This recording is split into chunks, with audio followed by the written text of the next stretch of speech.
I am super excited to have Ron Whitson here. Ron, I would love for you to introduce yourself and a little bit about your professional background. Sure. So I'm a leader in the pre-sales space. I've been doing pre-sales for 26 years. That includes 3 years of being a seller on purpose. I wanted to add that to the resume. As I've gotten further along in my career, I've found a lot of joy in helping others through mentoring and sharing my experience. And some of that has actually found its way into my recent book. So it's been a wonderful career, and I love pre-sales, and I'll talk about it all day long.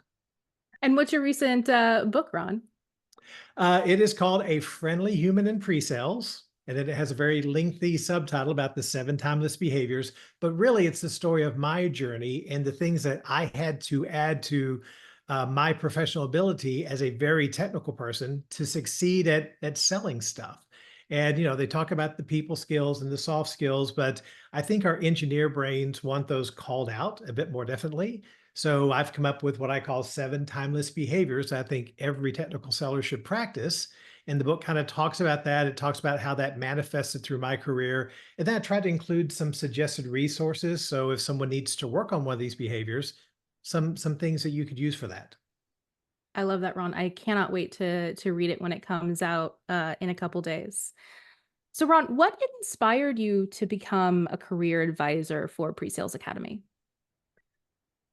Well, like I said, I think as we get further in our career, and for people on my team, I look at senior sales engineers, I want them to find ways to help. Now, the ways for them to help may be within the local team, building assets that can be shared and stuff like that.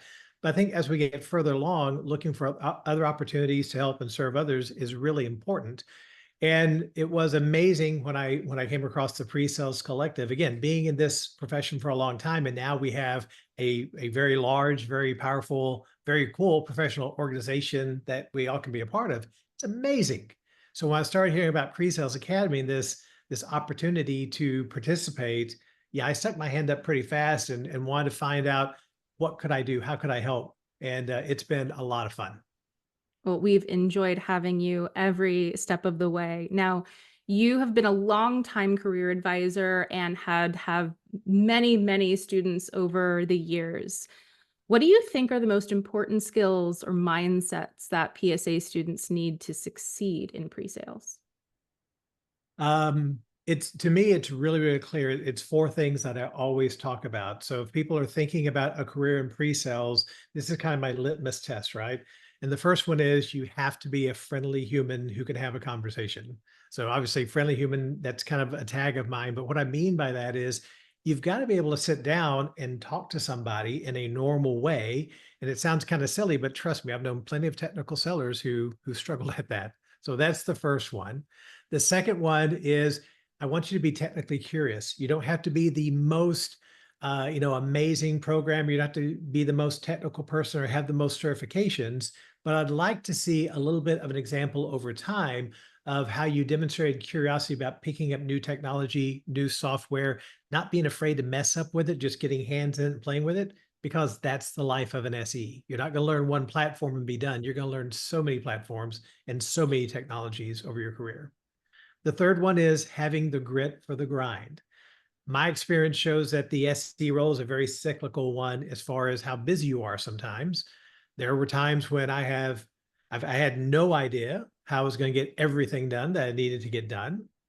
I figured it out. And then there's other times where I'm sitting around, it's like, wow, I really have time to read this new amazing book, or I have time to work on my demo environment or something like that. So you've got to be able to handle that. And really interestingly, a lot of people who I've brought into sales engineering, maybe they started out as an SDR or a BDR. Very structured role, very set of metrics. You're making these calls every day, you're sending these emails. Jumping over to sales engineering, it's a lot less structured. And you have to have a little bit of self-discipline to succeed in this role, I believe. So grit for the grind. And the last one, and this one is really important too, you have to understand it's a sales role.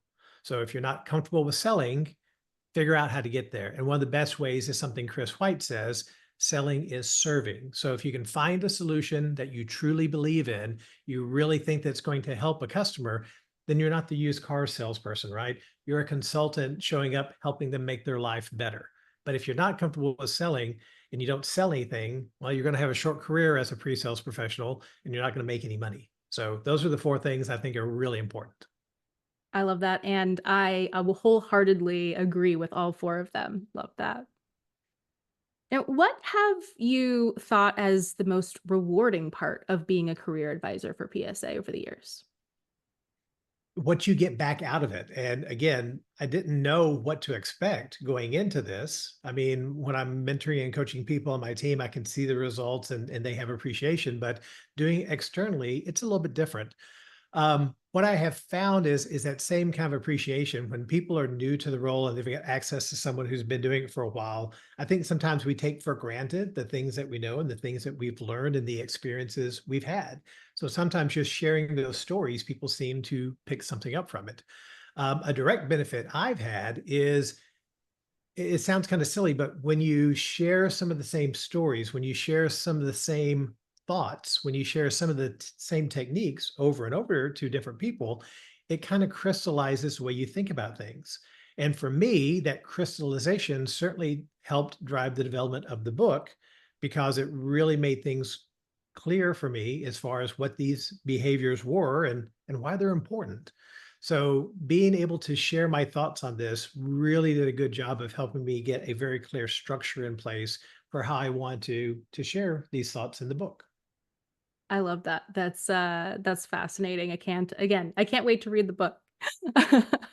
So, I guess if there's, kind of on that same vein, what specifically, have you learned from some of these students that you've advised, and how has that influenced your own either career or perspective on pre-sales? Mm. I guess the thing that I've learned from the mentees and the students is a little bit more appreciation for some of the diversity of background that people are bringing to the profession.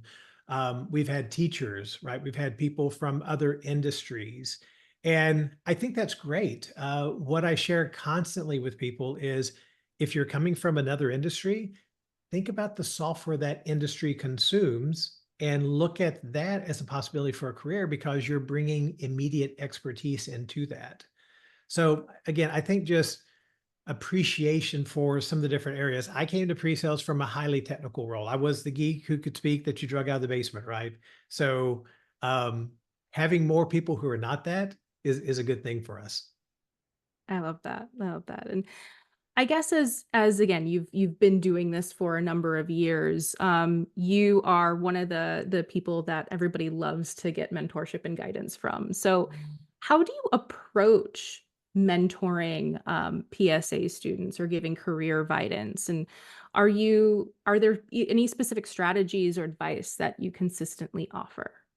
Yes, yes. Um, if I am if I'm serving as a mentor for someone, the way I kind of see it is I'm a resource to them. And I'm not going to be the one tracking somebody down. I mean, if you're my mentee, it's on you. I will give you all the time in the world that you would like, but you're managing it, not me, because that's crazy. Plus, it's a really good parallel to the world of being an SE. An SE is all about managing and using your resources the right way.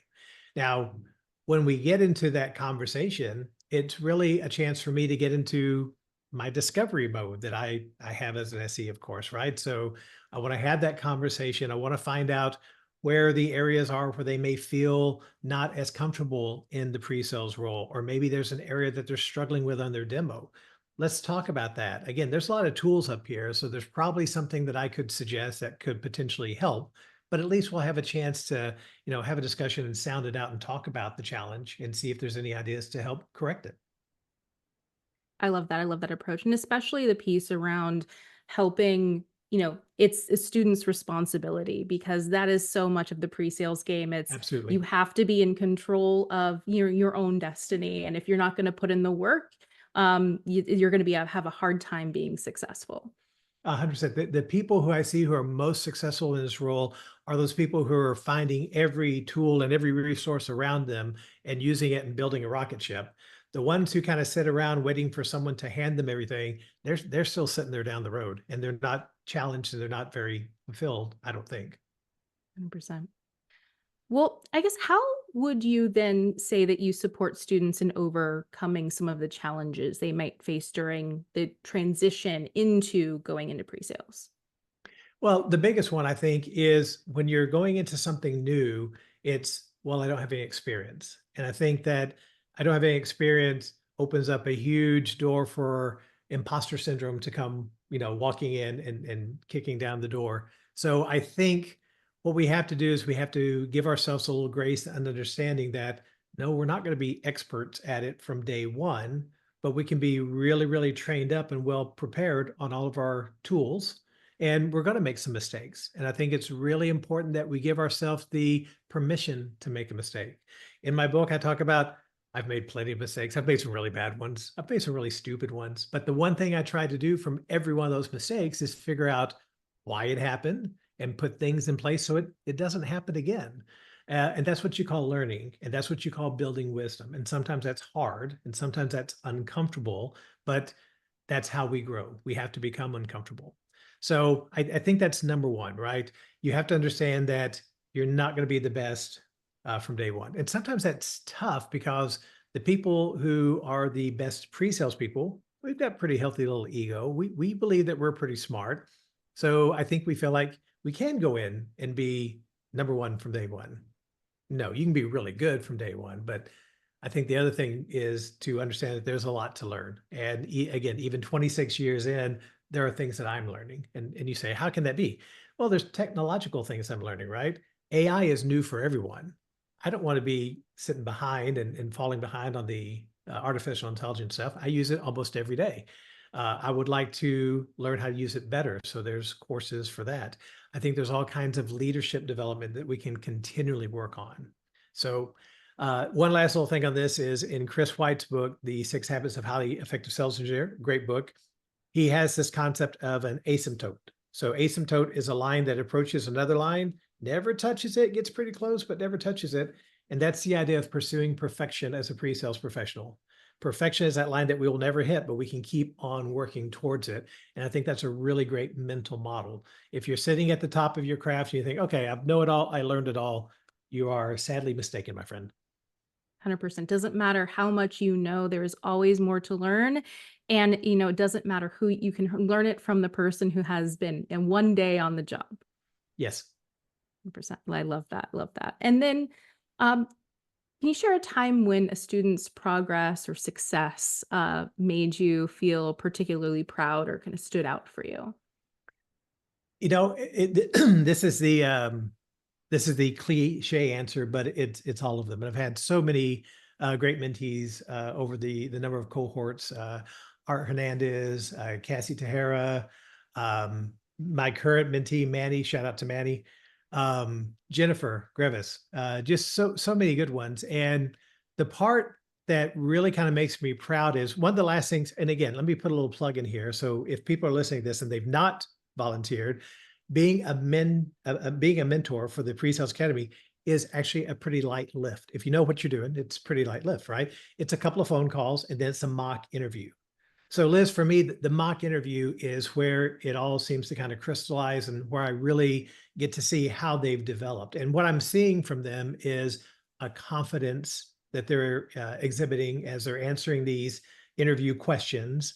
And I see them get into storytelling mode. And I see these wonderful stories where they're incorporating things from their background and previous experiences and answering questions about pre-sales. So that's always a big proud moment for me. It kind of marks the official end of our mentor-mentee relationship. I keep talking to them afterwards, but that's always a really, a really proud and bittersweet. I'm not choking up, I'm really choking. It's always a really proud and bittersweet moment. I love that, Ron. Well, thank you so much for being such an incredible career advisor. Like I said, folks always love you.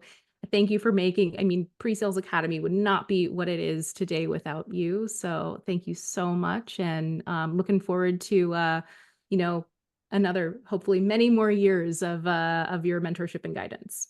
Well, thanks, Liz. No, I appreciate the opportunity. And yeah, let's make it many more cohorts. And happy birthday, Pre-Sales Academy. Happy birthday, Pre-Sales Academy. Thanks.